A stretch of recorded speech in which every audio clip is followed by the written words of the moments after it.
Hello and welcome to the JackCast, your Swansea City podcast. You join us for what should be a bit of a bumper episode this week. We've got 3 games to analyse, 2 to look ahead to, and a couple of quizzes in between, a few talking points as well. I'm joined as ever by Guto and Steve Carroll. Evening both. Evening. Evening.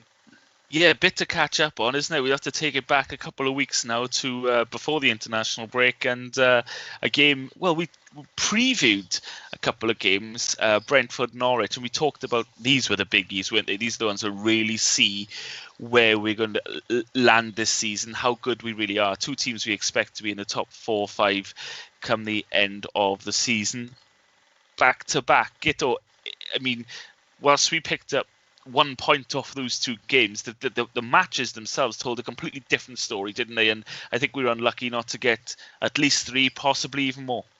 We could have easily got 6. I mean, when you look at the balance of play, I think it's fair to say that we were the better team in both games. I thought it was a bit more even, perhaps in the Norwich match than against Brentford. But, I mean, we went away to Brentford and played a lot of good football at what is probably going to be a very tough place to go.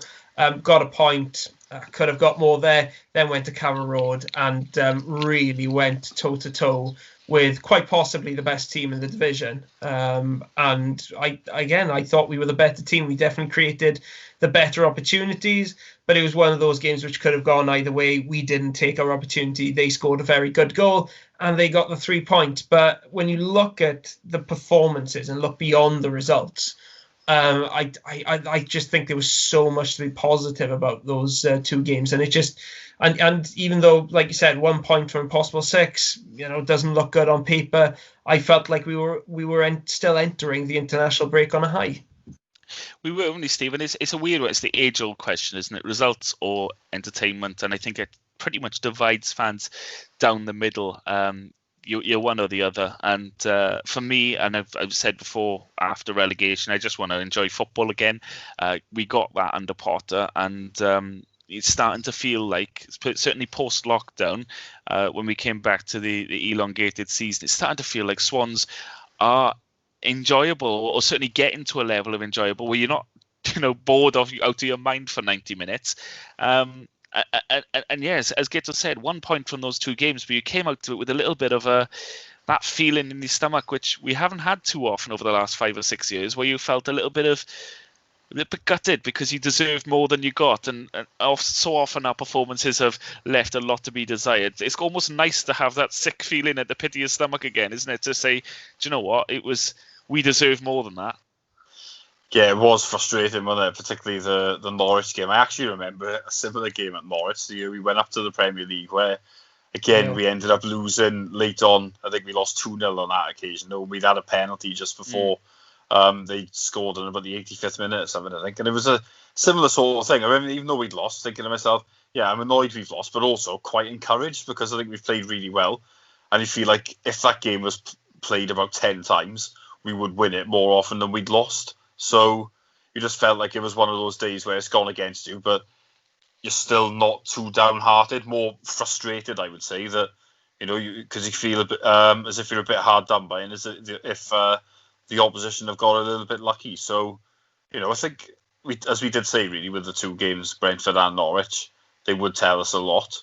And even though the points are not, what we were maybe hoping for, they have told us that we're actually quite a good side, maybe better than what we all initially thought.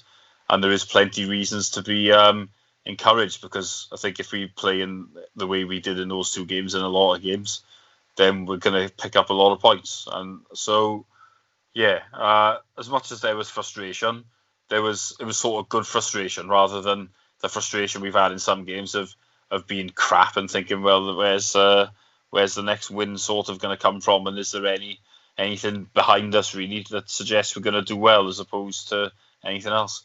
Yeah, you look at some of the Cardiff results recently, Gito, and they've been picking up, they've been salvaging points from pretty much poor whole matches. They've been playing absolutely dreadfully by their own fans' admission. They're absolutely shocking to watch. They're already sick of their manager, and they just really, really frustrated. And a position which to a standard we can understand, because we've been there, where we just feel like, I'm bored, I hate our football. Yes, we got a result today, but we didn't deserve it. And Cardiff are in that point at the moment now, and that's where I compare it, where they're picking up the odd point here or there, and the fans are sick of it. Whereas I'm looking at us now, and we're playing lovely diagonal balls, bringing the balls. Ayew is becoming more and more influential week on week, and he's bringing everything in. If Jamal Lowe was a finisher, we win the Norwich game comfortably. And because we're not in, if you go back to my previous point, Guto, if we're not in the business end of the season, we're not coming through to March, April, May now, when it does come down to where we can register the most points and sneak into the playoffs. At this point, it is just encouragement, isn't it, to say we keep playing like this till the end of the season. As Steve mentioned in his analysis of the Norwich game, you will win more games than you lose if you keep playing this way, and it will bode well for the future. Yeah, I think we see that every single season. There are some clubs which kind of stay under the radar for a little while at the start of the season, then, and they're kind of clubs where whenever you play against them, you're thinking, oh, actually they were pretty decent. They don't deserve to be where they are. And usually what happens with those teams is later on in the season you see them creeping up the table and suddenly they're playoff contenders. And it is a lot. And then you've got those other teams who, not going to name any names, Reading, who perhaps, are riding high, getting the results. Us last season, let's be honest. It was us last season, wasn't it? Actually? Somehow getting wins, and the league position looks fantastic, but the nature of the performance tells you we're probably not going to be able to sustain this. This is probably going to go downhill quite fast, and it did with us last season. Whereas this season, we're the ones who actually were sitting fourth on 22 points, a fantastic position to be in. But looking at our performances, you could argue that we should be a little bit higher even. And that's an amazing position to be in. And it's not the position that I think many Swansea fans would have expected us to be at this stage of the season. And going back to Cardiff, I mean, I think these days, I think fans across the league, we've always said Swansea fans are quite demanding when it comes to performances. We've been a little bit spoilt, and we have high standards when it comes to entertainment. But I think every club is a bit like that these days, and every fan wants their club to play football that's gonna keep them on the edge of their seat. And I think when a team is playing ugly, playing negatively and winning the way Cardiff have done in the past, when they went up last time, for example, under Warnock, that's fine. But as soon as you stop winning then, and the performance is the same, the criticism comes at you very, very fast, which isn't usually the case if a team is playing well and not getting the results. There is a lot more patience from fans when that happens. And that's why Cardiff, despite actually, they're on 14 points. They're not anywhere near the relegation zone. They're not, they had a fantastic end to last season under Harris, but he's under pressure now because the football's rubbish and the results are pretty mediocre as well. I think they've trailed for more minutes this season than any team in the Championship. Which tells you they're just spending their entire game just chasing matches because they've gone behind early on, and then they invariably get a point, but it's not very satisfying. And you can see why it's frustrating, and it always adds to your joy when your rivals are struggling and unhappy as well, doesn't it?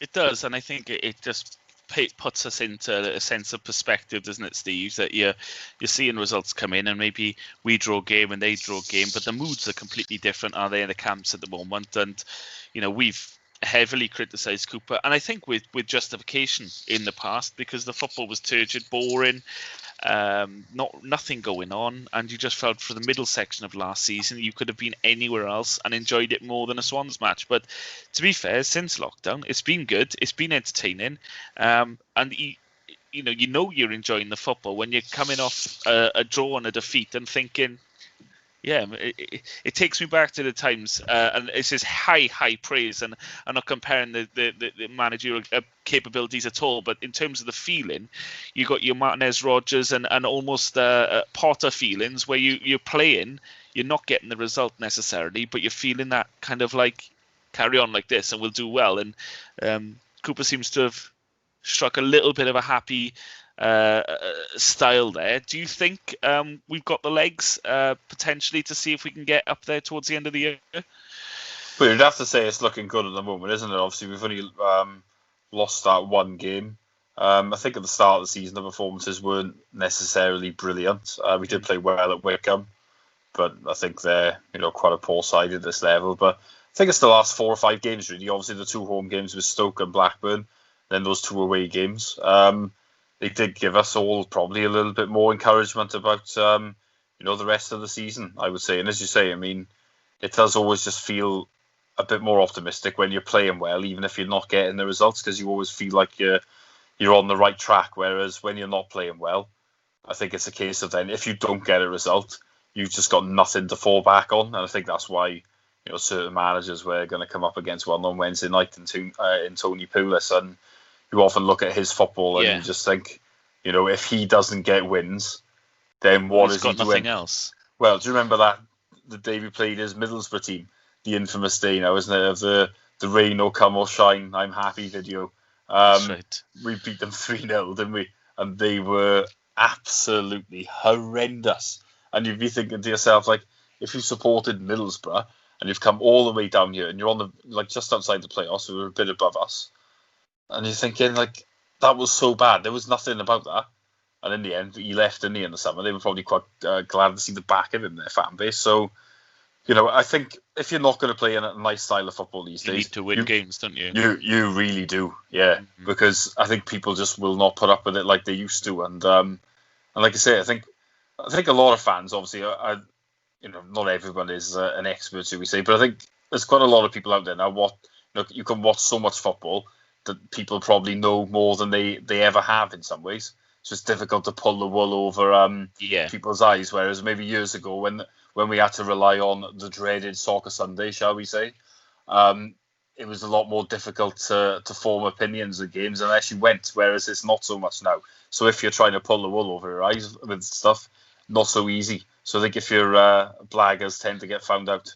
Very interesting point, that, Guto. We are completely immersed in football this generation, aren't we? And we see so much, we analyse so much, we can watch 90 minutes and then watch them back again. We can see them, we can almost do an analyst's job, can't we? And that's a really interesting point, because years gone by, you'd be relying on highlights, match reports from journalists at the stadium and stuff, and you almost had to have a life outside of football, whereas nowadays you don't. You can just literally immerse yourself in football almost 24 hours a day and get completely involved in it, and that gives your fans obviously more of an insight, but also allows, as Steve said, managers less leeway when it comes to performances. Exactly, because we're not just watching our own team, we're watching the teams in different leagues, in the same league as us, and we're not just watching the goals on a bulletin or on Soccer Sunday, like you said. You can watch extended highlights online. You can watch full. There are a lot of matches being shown live these days as well.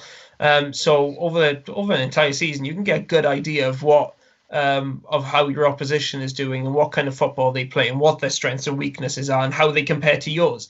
And you're always going to be comparing. And that is, I think, a big part of why the demands have gone up, because we see so much of other teams. And whereas before you may, see that team come to your ground once and you go away to their ground and you think, oh, they were pretty decent. These days you can see, actually, there's a pattern. They're decent every single week. And if they can do this, why can't we? And that's why, we're going to come on to it. A manager like Tony Pulis is now at relegation threatened Sheffield Wednesday when, not too long ago he was in the Premier League. Absolutely.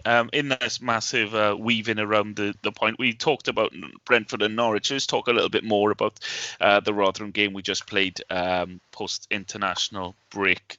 Guto, I'll come back to you because, of course, you were gobsmacked at just how poor our post-international break record was. You wrote an article on it, of course, and I think when you put the figures down, you realise just how daunted any fixture is for the Swans after the players come back from their breaks. And I think maybe the game hinged on us not quite taking full advantage when we should have. If we had in that first half done what we should have done, there would have been no late flurry from Rotherham, and it would have been 2-3-0, and the game would have petered out and perhaps produced more goals for us. But as ever, in the only grab one, it leaves you nervous and thinking, well, it only takes a mistake or a moment of genius, and the points have gone. Is that a fair assessment, that it wasn't as... It was a game that perhaps we should have, and we played certainly well enough to get more goals than we did? Yeah, I mean, there are similarities in ways with the Brentford Norwich game, where we created a lot of chances, not just, half chances, but really clear-cut opportunities, and we couldn't find the back of the net, and we did make life a bit more difficult for ourselves in that sense, because, like you said, the game should have been out of sight, really. But the more it went on, you're talking there about after international breaks. I mean, one of the reasons, the possible reasons then that we are so bad after international breaks traditionally is that we do tend to lose a lot of players, that they may be tired coming back, and we may not have that preparation time with them. And I was worried that, about halfway through that second half, when we started to lose our way, become a bit more sloppy, Rotherham just started, booting it long and trying to put us under pressure, trying to create their own half chances for the first time. I was thinking, is this tiredness gonna come in? Connor Roberts, who'd played 180 minutes during the international break and then had run his socks off all game against Rotherham, is he gonna, start making mistakes as he gets more tired, etc. And possibly there was an element of that, and we were without our best defender and a player in Andre Ayew who can just put a foot on the ball and take the sting out of the game and slow things right down and bring him back under control. So those absences didn't help us in any way. But I think we need to talk about the Rotherham game in the same way that we were talking about the Brentford Norwich game, in the sense that the result didn't actually tell you the full story. It was a massively one-sided match that we just couldn't kill off. And the performance, considering the fact that we'd had so little preparation, that the likes of Cullen and Roberts were coming back from international duty and being thrown in, the fact that Rotherham had 2 weeks uninterrupted to prepare, I thought the performance was much better than I expected. The result is one that we should really celebrate, even if it got needlessly nervy towards the end. It's bringing a credit to Paul Warren, the Rotherham manager, as well, because many managers, and we know who they are, Mark Hughes, certain managers will look at single incidents and say everything hinged on that and completely ignore the 89 minutes around it, when perhaps a lot more should have gone against his team. But there is single incidents that go, well, if that was right, then we'd have definitely gone on and produced a different performance, when everyone knows his bollocks and he's just covering for his team's ineptitude. Paul Warren, in fairness, said, in fairness to Swansea, I thought they played really well, asked us a lot of questions. We didn't have the answers for everything. I thought our first half performance was lacklustre and it wasn't us. Made some changes and paraphrased in bits here. He did say we caused some more problems. On another day, we might have got a penalty or tap in from the goalkeeper's drop, but Swansea could have scored more as well. I'm not trying to sugarcoat it. They were the better team and got the 3 points. And Steve, when the opposition manager says, look, yes, maybe there were moments we could have snatched it, we didn't deserve it, Swansea were the better team, I think that pretty nails it on, doesn't it? You think, well, you know what?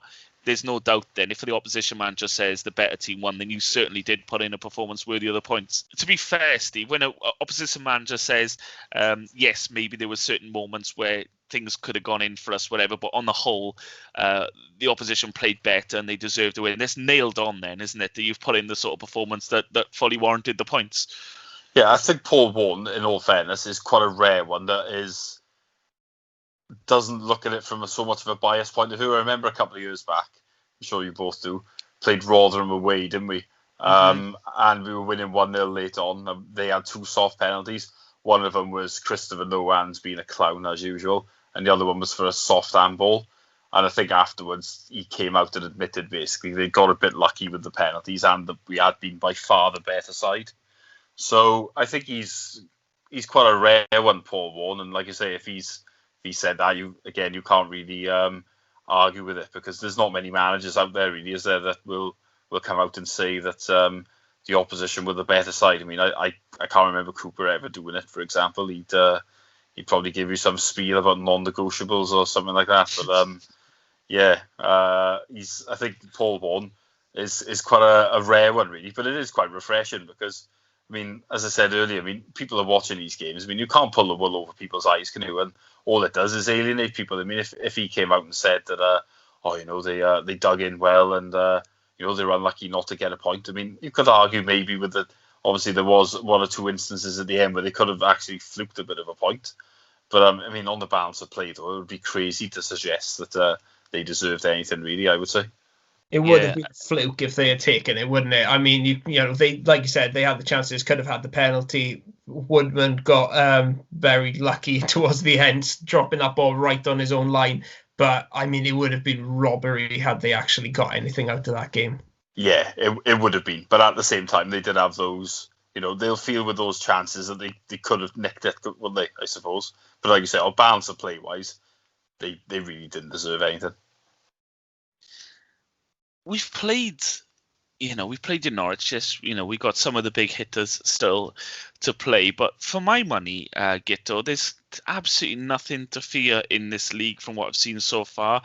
Make your own mind up whether it means that we're one of the stronger teams or whether the league in general is poor. I mean, that depends on whether your glass is half full or empty, I suppose. But on quality at least, there's not much there, which I'm looking at and thinking, yeah, if we can get close to them, we'll do all right. We've matched pretty much everyone, if at least matched. Do you know what I mean? Yeah, I think when you look as well at the teams we've faced, I think we've played a pretty, representative cross section of the teams in this division. We've played quite a lot in the middle. We've played some of the top teams now. We've played some of the bottom teams as well, and I think on the whole, even though our performances have definitely improved as the season's gone on, I think we have been pretty consistent. And you see some clubs who've been a bit up and down, maybe started very, very well and dropped, or been winning one week, losing the next, etc. I think on the whole, we've had a steady and consistent rise this season. And that's really encouraging because I don't think that's what's really expected of any team in this division in a season with such a congested fixture list. I mean, I think we look mature and we look very calm and confident in what we're doing, which wasn't always the case last season. That's for certain. We went through long periods last season where we looked lethargic, didn't really have any belief in what we were doing, and it didn't seem like there was a plan there. I mean, you cannot say that about the Swans at the moment. There is a clear game plan every time we go onto the pitch. There is real confidence to the way we play and ambition as well, which is really nice to see. And I don't think it's a particularly poor league this season. I think there are perhaps a lot of kind of middling teams at the moment who aren't particularly awful but aren't particularly brilliant either. I think that's a fair comment, but I don't think it's an awful league on the whole. And based on what we've seen so far, I think the Swans do deserve to be in that lofty position. It's an interesting one, isn't it? We'll talk about the game, Steve. I wouldn't be doing justice if I didn't talk about the goal from Matt Grimes, which was a lovely what would we call it, a half volley from the edge of the box as it came out to him. And I think it's something which struck me about him since he's come back into the team, that he's trying so much more to be positive on the ball. And I feel like, rightly or wrongly, what he was doing before was quite debilitating to our attack. We would be taking his foot and playing the definite pass, the sideways one, or keep possession. But you have to roll the dice in order to score goals, otherwise the opposition are just going to regroup. And I'm seeing him now trying to get shots away. The equaliser against Brentford, he's worked his way down the line brilliantly, kept the ball in and crossed in for AU, which was fantastic. And the goal against Rotherham, it's still a speculative hit, even if he is only 20 yards out. It's not even I don't even think he would have taken that shot on 6 weeks ago. So it says something that taking him out of the firing line for a few weeks, whatever, get reset, reanalyze, and he's come in now, and suddenly he's looking like he's going to produce contributions to goal assists on a more regular basis because he's prepared to risk a little bit more. Is that fair? Yeah, I mean, it could be, couldn't it? I mean, I think there's always the good thing sometimes when a player gets dropped, just because it can be a bit of a kick up the backside in some ways if you're possibly underachieving or anything like that, and knowing that you're not an automatic starter, because Grimes obviously had played every minute under Cooper, and sometimes that's not especially healthy, I think, because it just gives the impression you're going to play no matter what. But I saw a stat earlier about his last goal from open play was in August 2015. I mean, that's nothing short of embarrassing, really, if we're being honest. I mean, I know he's not in the team to score goals, but he's not always necessarily like the most defensive midfielder in the three either, is he? No. So when you look at it from that point of view, I know Leon didn't score for us again after like the playoff semi-final. That's a little bit extreme, but Leon was never really a goal scorer, was he? But I mean, at least he was playing so deep that he'd rarely be in the box. But I think with Grimes, you are asking for a little bit more from him at times, certainly from a goal scoring point of view. I'd like to think he could chip in with a few this season, but yeah, he did take that shot on, which is quite rare for him, and obviously the goalkeeper didn't look great on it. But yeah, it is. It does seem to be a bit more positive. I think before at times he could be a bit maybe slow and safe, but he's, as you say, that Brentford instance was a good example as well. I think, yeah, maybe it's just giving him a bit of a wake up call, and that can happen sometimes when you've been dropped, which is why it's always useful sometimes just to take someone out the firing line, and maybe then they've got to change something slightly to make things work. But it's not done. Doesn't seem to have done him any harm, and we'd have thought he'd be pretty much first choice again now. Although of course there are so many games coming up, he could easily end up being rotated for one or two. Yeah, I think it's very different to be rotated, rested, brought on after 70 minutes, etc. To what clearly was, let's take him out of the squad or take him out of the team for a few weeks and really, give him a cold turkey experience of just, no, I'm not going to involve you here, involve you there, whatever. Just take a few games out, which is what we saw, which has certainly benefited. Seems to have benefited him. Guto, I've given you a little bit of a nasty one really to talk about. I'm going to mention Jamal Lowe. He works his socks off. I mean, let's give him credit before we say anything else. He absolutely works his socks off for the team, and he has many, many qualities. And I'm still adamant that he's going to finish on upwards of 15 league goals this season. I know this might look terrible come May, but I feel like he has he has 2 or 3 very good chances almost every game, and that's a credit to the position he gets himself into. But he's just missing that finishing touch at the moment, isn't he? And he missed another one on the weekend. Yeah, I saw him miss 2 good ones against Norwich, 1 very good chance against Norwich, and then at the weekend, I think that shot is one of those things. It can happen. It's not an absolute, guaranteed goal. He has to take it quite quickly. There is a defender blocking part of the goal, etc. And I think if he hadn't been under a bit of scrutiny for his finishing anyway, I think fans could have forgiven that and said, oh, well, he couldn't quite get it in, but, nice try. But when you add that to the other chances that he's missed, he comes under pressure then, and it is a shame because I actually like Lowe. I think he's playing well at the moment. I think everything he's doing is really fantastic and contributing to the success that we're seeing. But his finishing is substandard. There's no doubt about that. He's missing really good chances, and it didn't cost us against Rotherham. It did cost us against Norwich.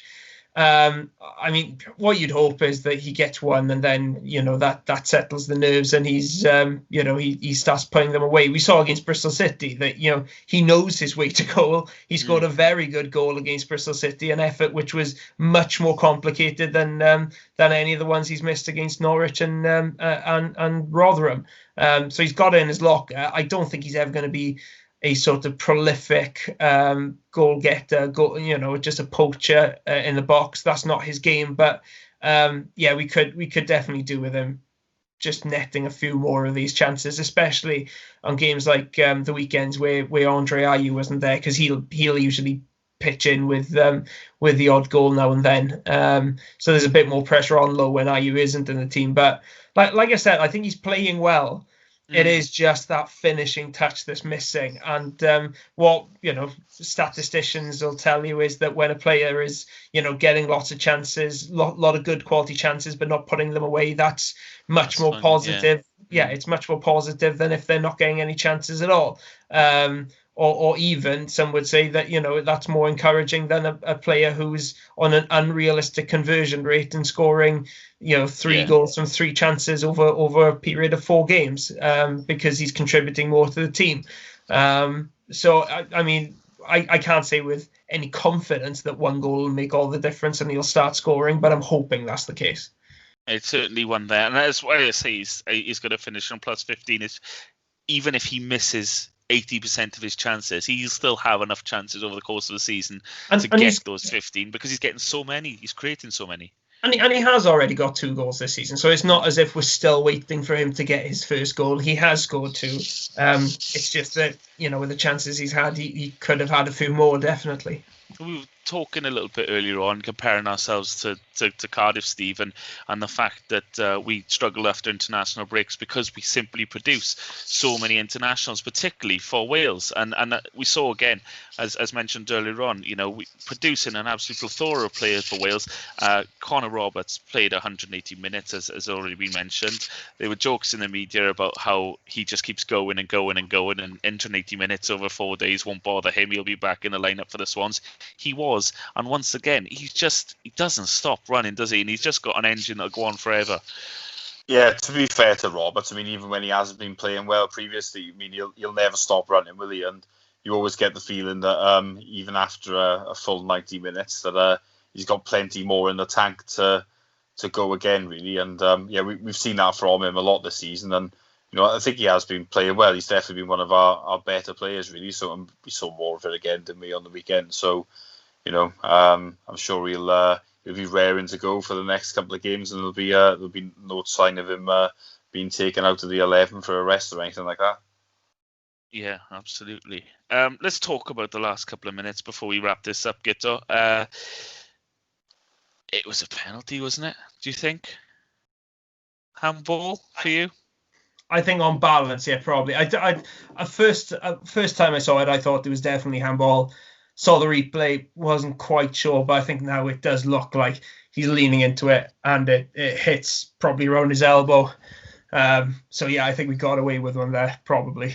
Isn't it rare, Steve, that we get something like that go for us? If we get a decision, it's because on replay it's proven, no, absolutely, it was the correct call. But to look at it on replay and think, I'd probably be a bit annoyed if that didn't go for us, is we're still obviously not getting the blatant ones given to us, that are a blatant miscarriage of justice in our favour. Always seem to go against us, those. But it's nice in a weird sense to see something like that where you go, yeah, I'm perhaps a little bit surprised that didn't go against us. Yeah, I mean, it could have done, couldn't it? I'm not like 100% certain that it would have been the right decision, because I mean the camera angle wasn't like 100% conclusive, was it? But no, it did look dodgy. On balance, it probably did look more like a pen than maybe not. But like I say, I think if we were in the Prem, you'd obviously have the better view of it, and we could well have been a pen and a red card there. But I mean, we'll certainly take it. When we would have been, as we said earlier, it would have been a travesty if we not won, really. But that could have been given on another day, couldn't it? I think between that and where Woodman dropped the ball, we certainly did have a little bit of, I'd say, deserved luck maybe to see it through. But I mean, there were hairy moments, weren't they? Both of them.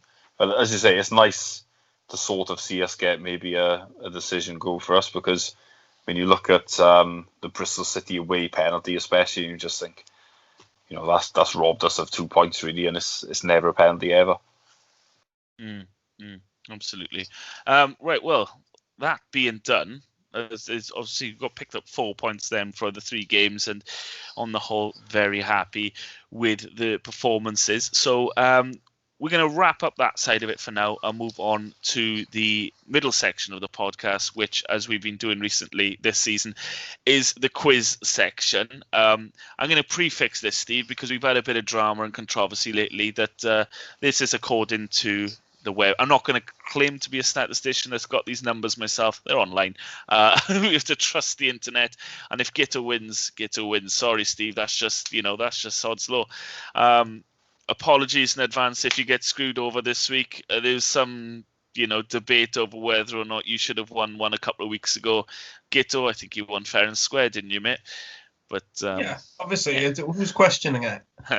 Before we go into the quiz, actually, we'll update the league table. We haven't done that for a little while. Brentford, Guto, you actually predicted the correct score for that one. You predicted a 1-1 draw.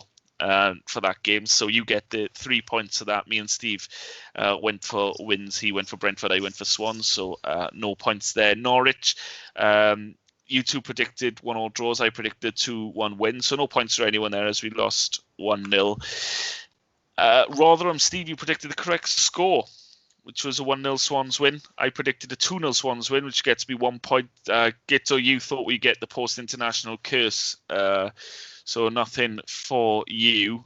The league table, you've both made ground on me, actually. I'm there still with 15 points now, but Steve, you're on 9, and Guto, you're on 7. So it's not a still a million miles away. Yeah, I needed that perfect score the other day. I think pulling yourselves up with 3 points for a correct...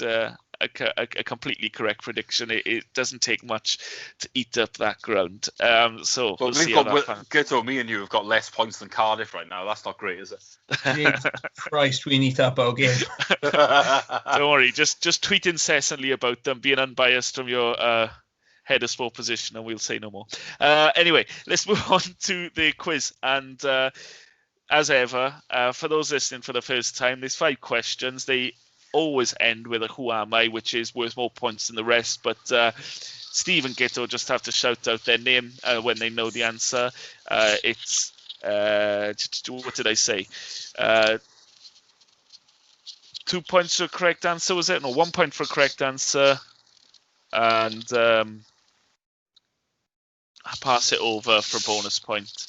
I can't remember. What was the scoring? I think it's 3 points for a correct... Is it 2 points or 3 points? 2 points. Sorry, it is. It's 2 points for correct answer, -1 for an incorrect answer, passed over for a no-risk bonus point for the other player. There we are. I have written it down. So, if you're listening to this for the first time, then, you're thinking we don't know what we're doing. No, it's just me that doesn't know what I'm doing. I make them up as I go along. So 2 points for the correct answer, gents, if you want to risk it. So, question 1. Including Saturday's strike against Rotherham, how many league goals has Matt Grimes scored for the Swans? Steve. Oh, Guto, by a hair's breadth. I think it's 2, is it? It is. This is the one I wasn't sure about, Steve. You're going to shout at me if it was wrong, but I've got a few sources that he has scored 2 league goals. Yeah, I think it's Middlesbrough game. The one I was on about, the rain or come or shine one. Yes. Question 2. What minute did Grimes score according to the BBC? It's multiple choice if you want to wait for it. Was it 23 minutes, 28 minutes, 30 minutes, 33 minutes, or 36 minutes? Guto. Go on, Guto. I'm going to guess 28. Oh, correct. Yes. Oh, I was going to go for that as well. I thought 23 was a bit early, but I didn't think it was in the 30s. Stick was like 26, but then when that came out, I was like, oh, that could be 28. Right. Question 3.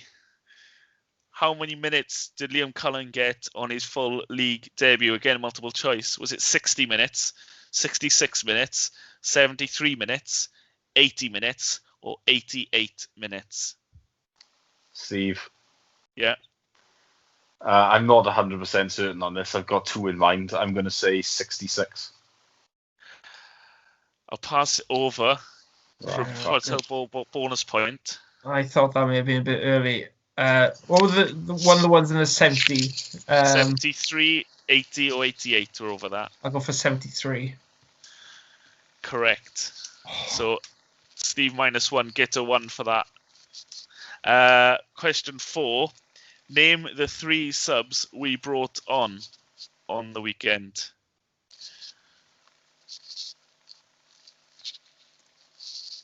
Can either of you remember? Guto. Oh, going for it. Go on. Oh my god, I can't remember. Palmer came on. No, I can't remember who else came on. I don't think. Do you want to guess, or shall I pass it over? I'm struggling to remember. Smith came on. Oh, you're gonna have to go for it now. And there's one more, but I think it was a defender, but I cannot remember. No, I'm gonna have to give up. Sorry. Right, Steve, do you want to see if you can name the 3? The other one was Routledge, wasn't it? Yeah. So you're putting Palmer, Smith, and Routledge, you? Yeah. Yeah, you clawed back. Last question's mistake there, evened it out. So we're going into the final question, and this is a 3-2-1, as it ever. Who am I?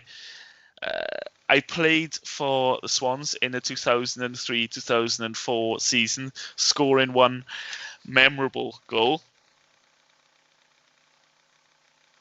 Clue 2, I was a winger, never really a fan.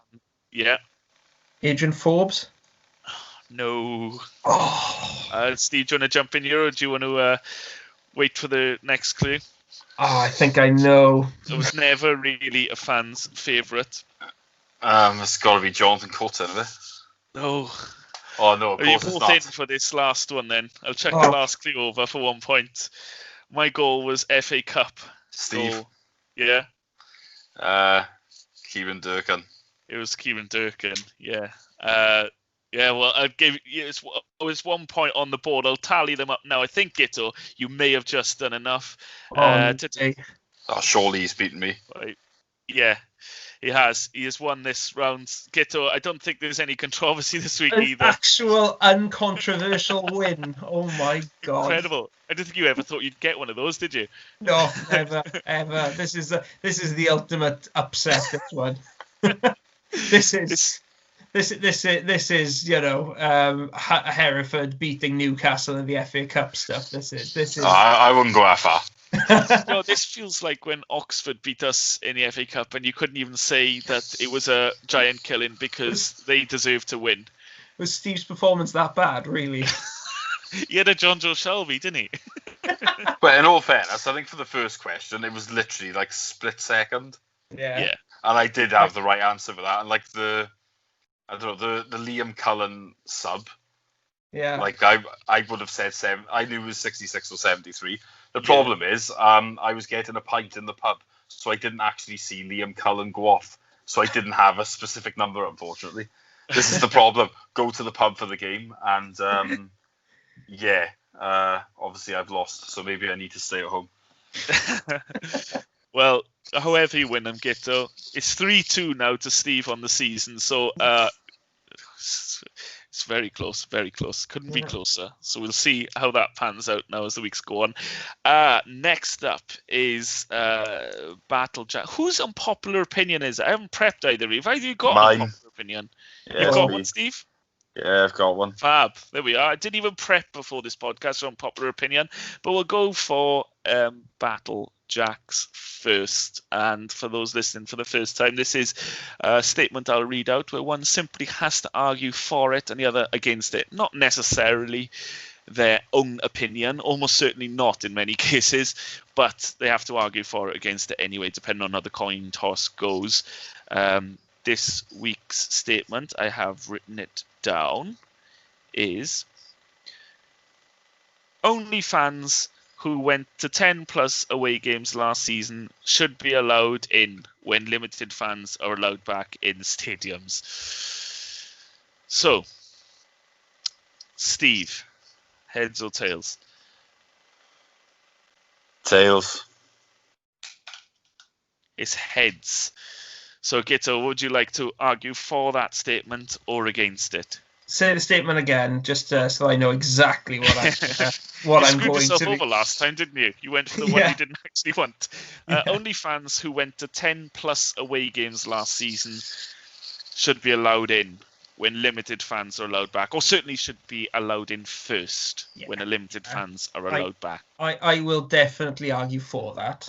Argue for it. So, Steve, you're left to argue against it. And as ever, Guto, because you've suggested to go with my statement, you get to go first. So 45 seconds to argue that, yes, only the true fans, I say in air quotes, are allowed to go in, certainly as first choice. 45 seconds, start now.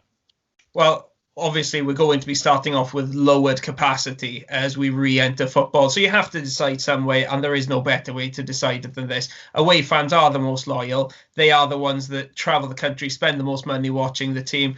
It's only fair that they end their footballing drought first. Obviously, everybody should get a chance in turn. But when it comes to those first ones, you have to give them the priority. I think they are the most loyal. They are the ones who go through most to do it. And in saying this, I would not qualify for this. I didn't go to 10 away games last season, so I would be sacrificing my place for somebody who I am happy to admit is a more dedicated and committed fan than I am. Brilliant. Sums it up in 41 seconds, beating in a clock there. Steve, you've got to argue against that, which will be almost against everything you believe in, I'm sure. But you've got 45 seconds to do just that. Well, in all fairness, I doubt many people did go to 10 away games last season, on a serious note. Save that argument for the clock, which starts now. For me, the people who should go back first are the people that did not take a refund. The option was there for whoever to take a refund or to not take one. And part of the deal of not taking a refund was that you would get first dibs on match tickets if and when fans are allowed back in. So as part of that deal, can't go against it, in my opinion. Obviously, away fans, I am someone that has probably done close to 10 away games last season. But if you did do 10 plus away games, fair play too. Because, let's be honest about it, there were probably not that many more than 10 plus away games before the lockdown. So that does make it difficult. But at the end of the day, if the refund was included in, or not taking a refund was included as part of that deal, then those people have to take first dibs. There we are. Well, there we are. Bang on 45 seconds. So, interesting one this week. Let us know what you think. Dan will be putting this up as its own segment on Twitter with a poll attached to it. Let us know whether you agree with Steve or Guto. Should fans who went to 10 plus away games last season be allowed in first when fans are allowed back into stadiums? Right, in a completely unscripted and unplanned event, we are going to go to unpopular opinion now. And Steve, thankfully you have prepped one. So I'm all ears. I'm really excited to listen to this. I've got no idea what you're going to talk about. So let me and Guto hear what is your unpopular opinion this week. I did have one that I was going to say, but because it's too similar to ones we've had recently, I'm going to change tack. My one is going to be that the Swans should never, ever move a game for rugby ever again, mainly because it really annoys me. There's no need for us to move a game for that dead inside sport that is a social event. Simple as that. I'm mainly saying it because I was in the pub the other day and I wanted to watch Man City Spurs, and the Wales-Georgia game was on. That irritated me enough. But when the Swans used to move games for the rugby, that really used to wind me up. So, yeah, as far as I'm concerned, we should never, ever move games for the rugby. What's the reasoning, Steve? Is it a policing issue? Is it worrying that fans will stay home? Because Swans have played many games when Wales games are kicking off, and is that necessarily a real problem that we move games for the Wales fixtures? No, I think we used to, didn't we, years ago? We've done so much now, but it just annoys me. That's all. I just don't want it to ever happen. You just hate rugby. I think they do. Yeah, I think back in the day there was a fear that people would just stay in the pub and watch the rugby instead of going to watch the Swans. So they thought, okay, let's shift the game to a Friday night that always used to be back when we were in like League Two and League One, and you'd avoid the clash. I think there is a bit of sense in it because I remember a couple of it was I'm thinking of the same thing. I think to be honest, I don't care if there is any sense in it. For me, it's just the point. If you want to go and watch the rugby, go and watch it. But then you have a situation like we had against. Actually, this is one where we actually did move the kickoff, not particularly for the rugby, but in Paulo Sousa's season, we were playing against Newcastle, and it was an early kickoff, about 12:30 kickoff, and with about 10 minutes to go in the game, I think the Swans were leading at that point, if I remember rightly. Suddenly, the stands just emptied. Now, I know Paulo Sousa's football wasn't that entertaining, but it clearly wasn't, that bad that thousands of people would leave with 10 minutes to go as we were beating Newcastle. But I think it was just because Wales were playing a big match, which was just about to kick off, and people thought, right, I'm going to go to the pub, I'll give the last 10 minutes a miss. So I think there is a bit of, now that we're in the Championship and, not getting sellouts necessarily every week, you can see why actually they may be tempted again to just ensure that, they don't clash with the rugby again. It may actually be back on the club's radar now. We have seen things, haven't we, where if Wales are playing and it does clash, now because it doesn't change, we don't change fixtures as much now for the Wales games, that like the stands empty 10 minutes before half time so they can go down and watch how Wales are getting on, and then they don't fill up until, so a lot of fans don't come back because they start watching the rugby in the concourse and stuff, and it does become a little bit of a split event then, doesn't it? I've seen that a couple of times when Wales are playing at the same time, and you see fans just leave or go down to the concourse. What I think should happen actually is that Wales should always move their games so that it doesn't clash with the Swans game. I think that's absolutely. As somebody who does actually enjoy watching rugby and loves it when you've got actually a Wales game to watch on the same day as the Swans game, but they don't clash, that would be my ideal solution. Swans playing at 3:00, fine, move the rugby to 1:30, or earlier, so we can watch it, or even better, move it till after, and you can leave the Liberty, go to the pub and watch the rugby. I think Wales were playing against England last season straight away. I think it kicked off 5:15. So I'm one of those people who, when that happens, I'm down on the concourse at like 91, 92 minutes, ready to sprint to the pub. I'll watch until the full-time whistle, but I'm ready to then sprint to the pub so that I'm, there with a drink, ready to watch the rugby.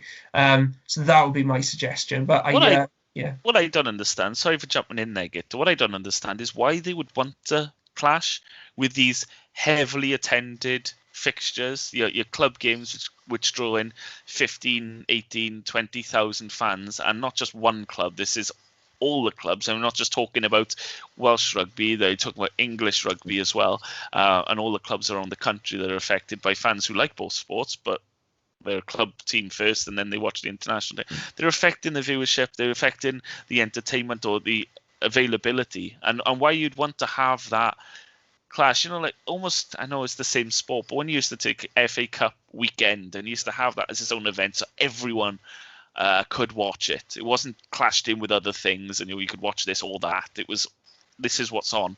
And I feel like rugby in that sense would benefit from not even trying to clash with all the major fixtures. Why you would kick off a rugby match at 5:15? Just do it at 5:30 or 6:00, which isn't a dramatic change, but it's enough for people to do both.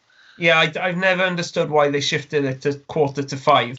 That's weird for me. If you just put it at 5:00, that's it. People have got like that 10 minutes to leave the ground and go to the pub, etc. But I mean, I don't think they really need to worry about it, because I think their attendances are obviously really good for international matches. Far more people go to watch Wales at rugby than they do at football, even if a lot of them are just there for the crack. So I guess they don't need to worry about losing attendances or even viewers, because it's all on terrestrial and it's all being watched by thousands of people.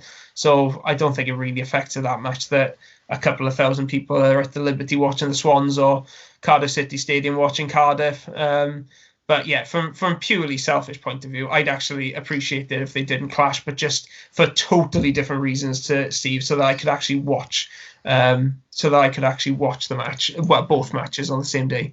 Steve, it is baffling, isn't it? What I was going to say was, when they decide, as you say, to kick off at 5:45. I mean, why would you do that? That's mad. It's almost like they're doing it despite football supporters, isn't it? If you know what I mean. Just stick with.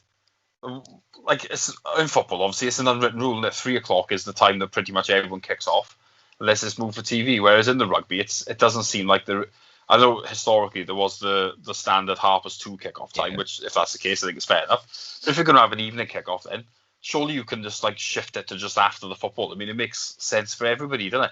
Because you just get fans of all the clubs. Because you probably even get it with English fans who probably want to watch it. Yeah. And there's just no need when you can shift it to slightly later. Yeah, I take it's to do with like there's something that one of the channels would like to show on TV straight away after it, and they'd rather it rugby finished earlier so they can move on to that. But it doesn't. It doesn't suit me in any way, shape, or form. We're in the midst of a pandemic now, and one of the big things about it is economy, isn't it? And I think for economical benefits of saying rugby doesn't kick off before 6, so you're at a football now. Here's a good example. You're at the football now. You finish at 4:45, and you're like, well, the Wales game kicks off at 6. I could probably rush home. You'd probably still miss the first half, maybe, if you were going back up to Cardiff. But you'd have the option then of saying, do you know what? I might go to a pub in Swansea. I can get a place now. I can get there, get in, settled in, have a couple of beers. Then the rugby starts. You get a chance to get to where you want to go, settle in. For the economy, that would be great for the pubs and stuff, because you just guarantee that those pubs will be fuller for longer, and more people would go to them, even if it was just a 5:30, giving you that 45-minute window to get from your stadium to somewhere you could watch it. It doesn't make sense to try and divide the viewership, or wherever they may be watching it. Do you know what I mean? Yeah, I agree. But you'd also catch if you put it a bit later as well, you'd also catch the people who are going to the pub just before they go out on their big night out. Yeah. Steve, I think if you're going to do controversial on this, and I know how you feel about it, you would have said something like, just get rid of rugby altogether, no? I wouldn't miss it, but I'm not going to go quite that extreme. So you want it to survive and thrive? I don't know if I'd go that far, but well, I think what I would like is for it to become admitted that to most people it's just a social event, especially the Six Nations. People are not actually that bothered. Bootcut jeans, brown shoes, women in daffodil hats, and shouting "Hey Shane." There'd be far more uproar if the pubs or the stadium itself stopped serving beer than if Wales were to lose. I remember your disgust when we were in the Railway pub and they had the rugby on, Steve, last season. Yeah, the Railway, it's not what I thought it was. It's gone down to the hill in your estimations. Well, I don't think you can argue with it, to be honest. It should never clash anyway. And if it does clash, it annoys Steve because it means that you got... Well, they should move for our benefit. That's as Guto's suggestion works, doesn't it? At least then people who like both get to see both. Steve doesn't have to worry about Swans game being moved to silly o'clock to benefit a sport that he doesn't like, and everyone gets to do whatever they want then with the rest of their lives. In fairness, the way Wales are playing at the moment in rugby, I'd quite happily not watch them for a while, if I'm being honest. Most people probably feel like that, apart from because they can't even go to the pub, can they, in most cases? So, yeah, standard stuff. Basically, like me watching the Swans half of last season, just rather be in a pub, to be honest with you, for most of that. Well, thanks for that, Steve. I'm not sure me and Guto could really put up a viable argument against it. It was, I think, Guto's suggestion that Wales should move for the Swans is certainly something that's worth thinking about, because it does mean that those who like the rugby then get to enjoy both. But yeah, is it my turn next week for the unpopular opinion? I think it might be. I think I haven't done one in a few weeks now, so I'll do one anyway. I'll try and get one set up for then. Thanks, Steve, and thanks. Well, that's the end, actually, of the quiz section. So we're going to move on now. We didn't have a Twitter question for this week, so now we're going to analyse the weekend fixtures, or rather the midweek fixture first, which is Sheffield Wednesday at home on Wednesday. It's a 7:45 kickoff. Guto, we've talked at length about how exciting we feel this season's going to be, and how perhaps maybe it holds something more special in store. We don't get ahead of ourselves 12 games in, but you do feel perhaps that maybe we've put in a few performances now that are interesting and pricked our enthusiasm. Then, having said all that, Sheffield Wednesday, the way they've started the season, it's got to be one of those ones we're looking at, isn't it, and saying, yeah, they may have changed tack, changed management, but certainly it's got to be one we're looking at to seal all 3 points. Yeah, I think so. It's worth pointing out that Sheffield Wednesday probably aren't as bad as their league position suggests. They have had a 6-point deduction. They've actually picked up 12 points this season, which isn't entirely terrible. Without that deduction, they'd be 3 points clear of the relegation zone, just behind Cardiff. So they're not entirely terrible, but one thing I will point out is they beat Cardiff 2-0 on the opening day of the season. Since then, they have scored just 4 goals. 2 of them were penalties, 1 of them was an own goal, and they've only scored 1 goal from open play since the opening day. That is dreadful. That is really, really depressing. Paul Clement would be proud of that. I didn't realise. That's so unbelievable. That is horrendous, isn't it? I mean, there is of course one team with even more miserable record than that, because Derby have only scored 1 goal from open play all season, which is astonishing when we're 12 games in. But Sheffield Wednesday just 1 goal from open play since they beat Cardiff quite comfortably on the opening day. So obviously they've got a problem creating chances. They've got a problem scoring goals. So who do they look to? Tony Pulis, of course. It's Mr. Free Flowing and expansive himself. It's mad, isn't it? It is just totally. I don't get this appointment. I don't actually understand sacking Monk, because while it's not been amazing under Monk, I mean, there are clearly problems there. I'm not sure if it was really that bad that he should have been sacked, especially when he hasn't really had any kind of backing over the summer due to kind of the financial constraints on the club. But yeah, once you have made that decision to sack Monk, I mean, bringing in Tony Pulis, it's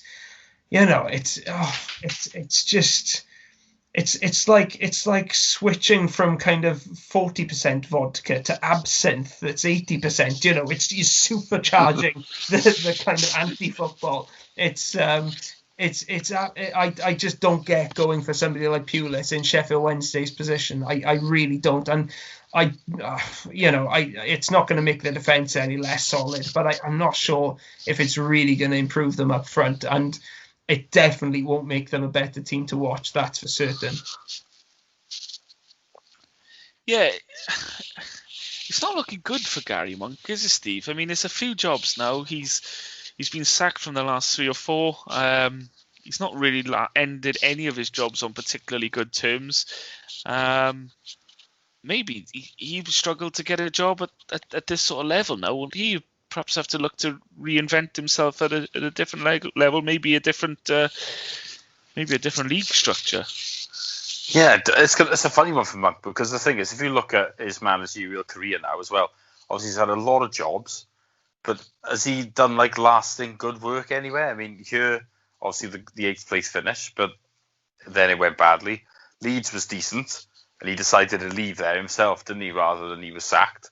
Obviously he went to Middlesbrough, who notoriously give a lot of their managers time, and he seemed to end up out the door there in strange circumstances. I think Birmingham was decent, but then again he seemed to get the chop in strange circumstances, and now obviously he's had the bullet from Sheffield Wednesday. So it is a bit concerning for Monk. I did feel when he went to Sheffield Wednesday that it was a decent job, and he needed to try and stay there for a few years and obviously try and win promotion with them. But it's not turned out like that. I don't know what Monk is going to do next, to be honest with you. Obviously, I hope there is something out there for him, because regardless of what's gone on down here where it ended badly, he is a club legend at the end of the day. So, yeah, I don't know. I mean, he may find himself very short of offers now, because it's the fact that he seems to not be lasting long anywhere, and wherever he is, it's a little better than average, really, isn't it? So, it's I don't know what's going to happen with him. It's going to be interesting, I think.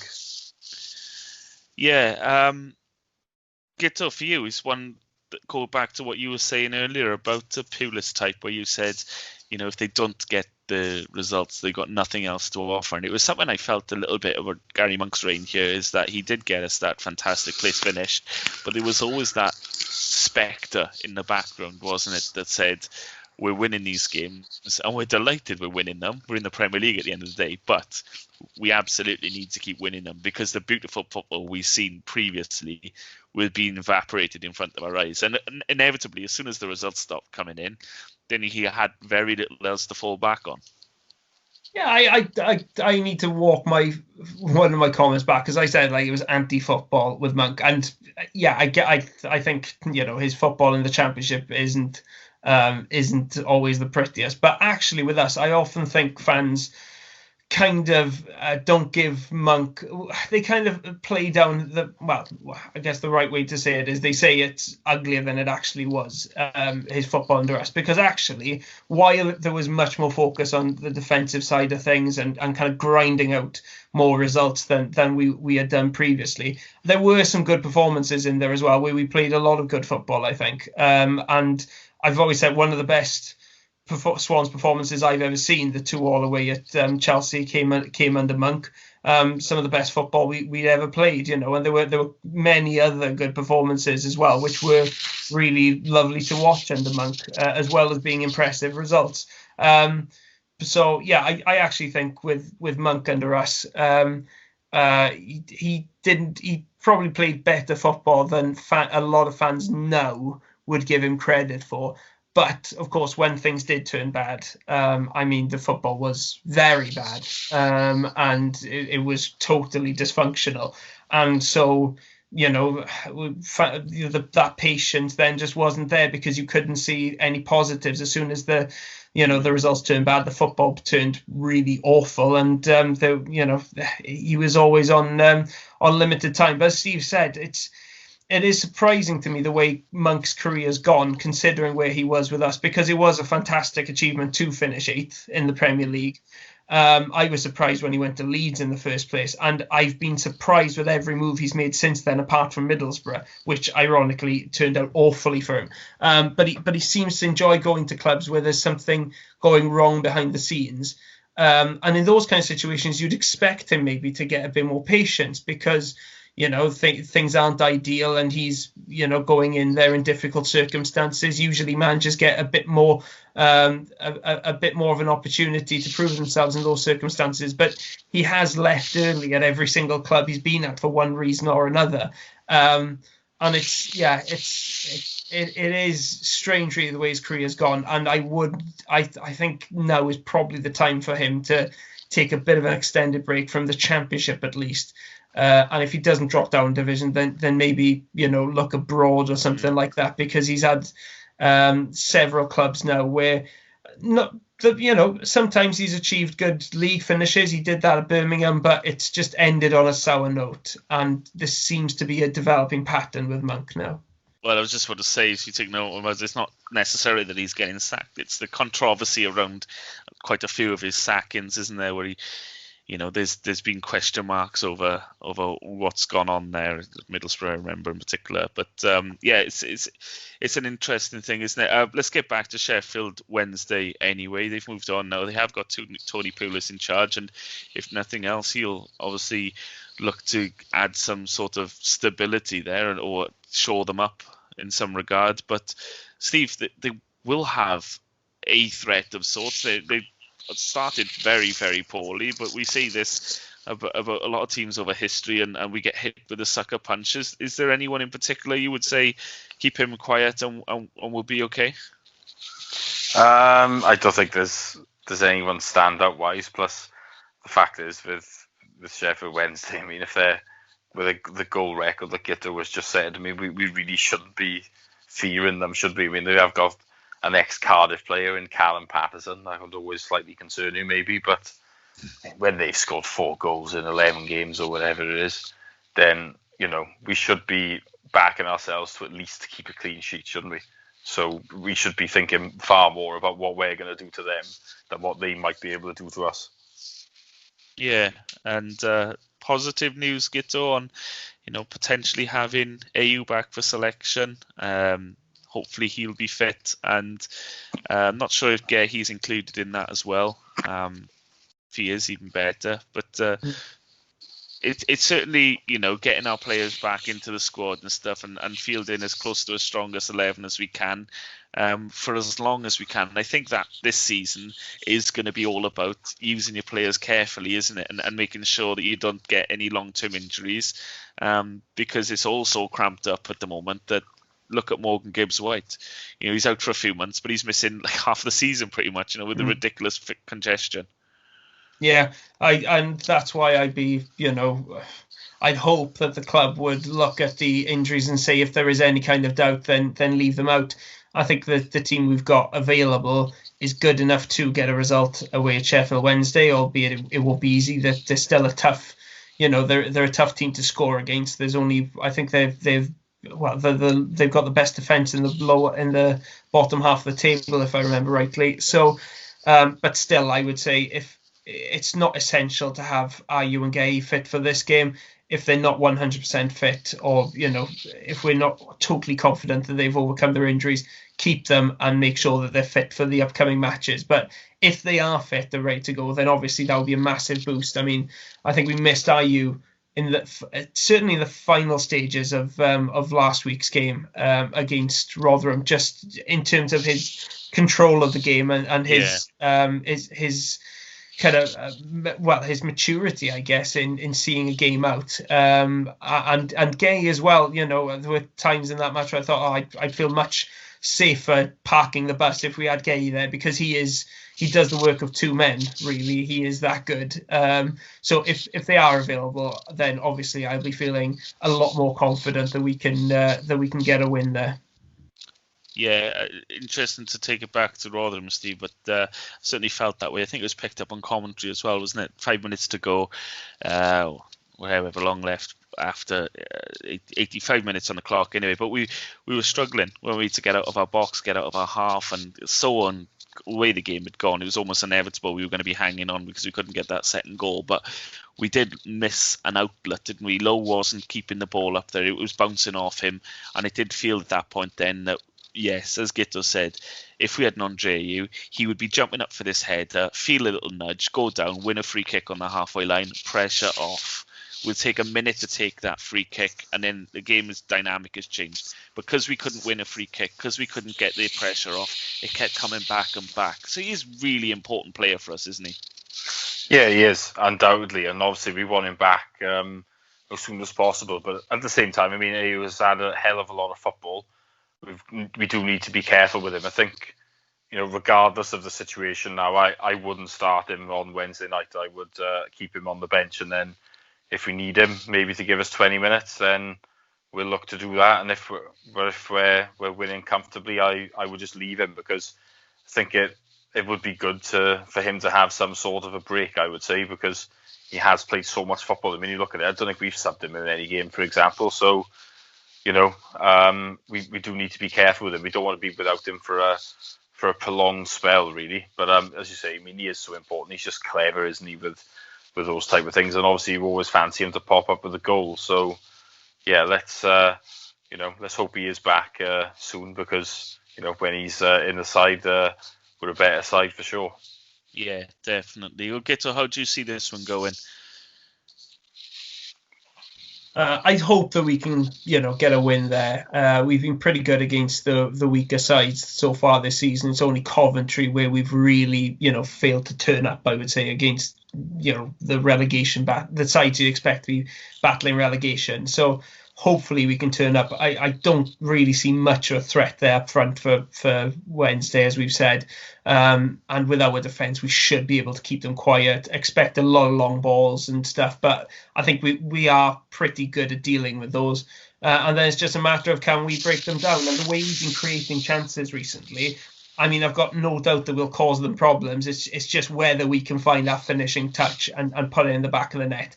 And the way we can see the way we're creating chances, I think we will do that. So I'm feeling reasonably confident that we can go to Hillsborough and get a win.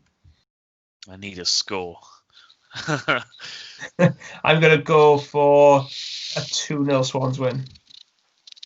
Okay, very positive. Steve, how do you see it?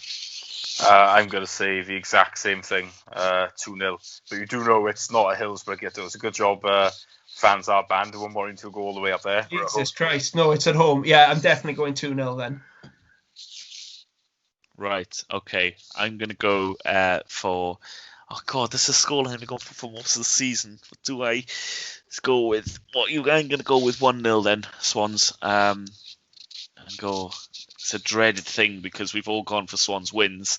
I think previously when we've done that, we've threatened to have egg on our face. But no, certainly something we're all thinking that we can be positive about. We will analyse or look ahead to the game on the weekend as well, which is Nottingham Forest away. We won't do a score prediction for that. We'll check that on Twitter later in the week once we see how the Sheffield Wednesday game goes and injuries and fallouts of that and see how we predict that to go. But Nottingham Forest then comes up on the weekend.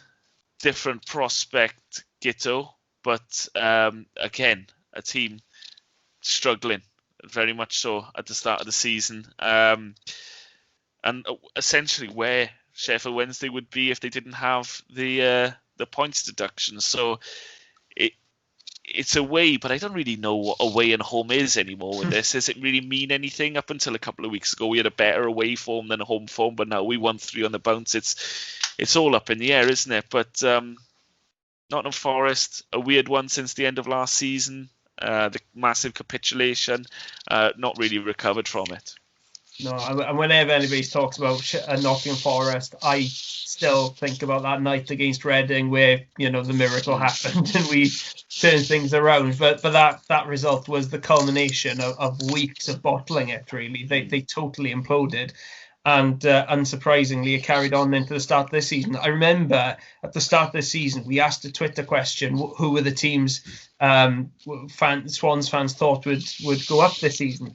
And a few people said Nottingham Forest, and I just could not believe it. I couldn't understand the thinking behind saying Forest were going to go up this season because they had such an implosion at the end of last season. They collapsed in such a way.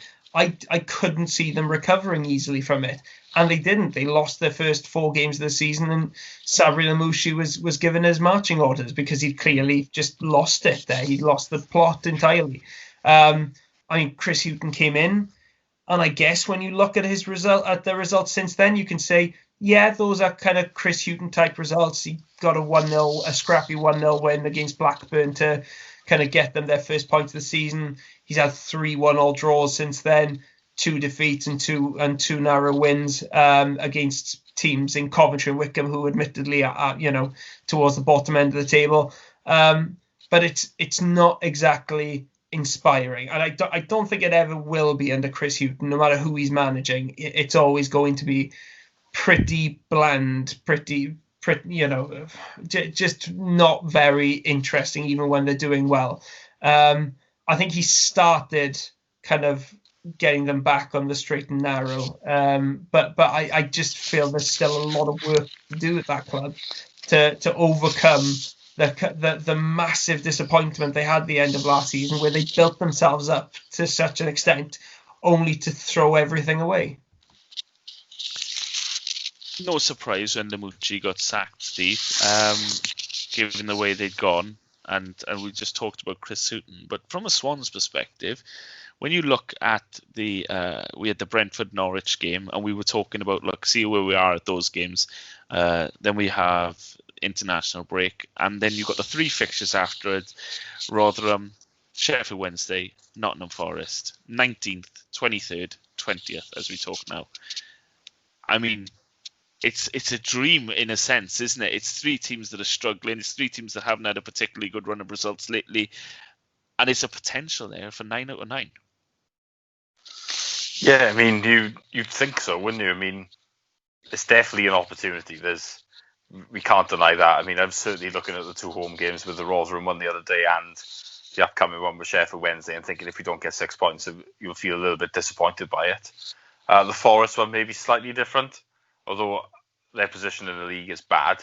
Obviously, the manager has changed. Chris Hughton, his sides are usually quite difficult to beat, and you do think that, well, they have picked up a bit, haven't they? I think since he's been in there, not hugely, but there have been some results that have been a bit trickier to beat. So with that one, I'm not thinking so much about winning. I think if we were to come away with anything, that would be a good result. But on the face of it, I mean, yeah, you're right. This little week is going to be a golden chance for us because the fixtures are going to get a little bit harder, aren't they? I know we've got Bournemouth coming up. I mean, they're in the top two, and I think there's Middlesbrough coming up as well, and they've had a good start.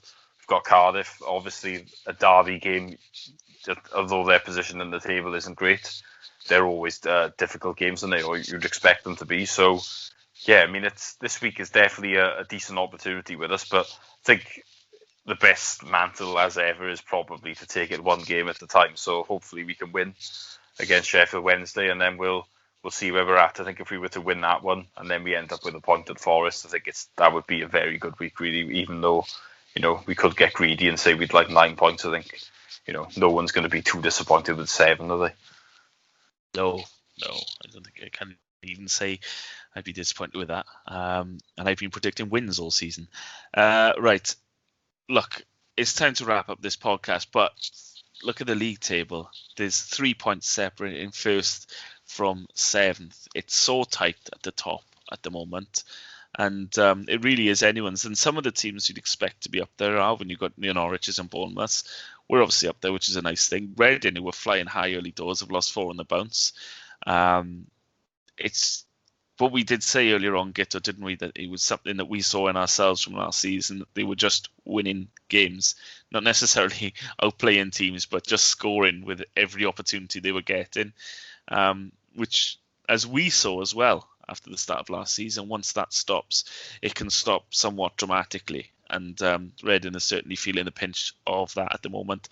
So it'll be interesting to see where we are after this double header of fixtures, because as we've just said, opportunity knocks the Swans, and we could see ourselves pulling ourselves away from that mid-table pack into this top 6-7, which seems to be forming nicely in the first third of the season. Join us again next week as well, because we'll have a bit of analysis to do again.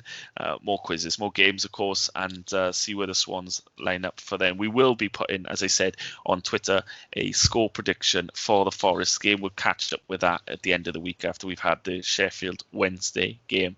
But from myself, Steve, and Guto, thanks for joining us. Thanks for sticking with us if you're still here, and we'll chat again soon. Bye-bye.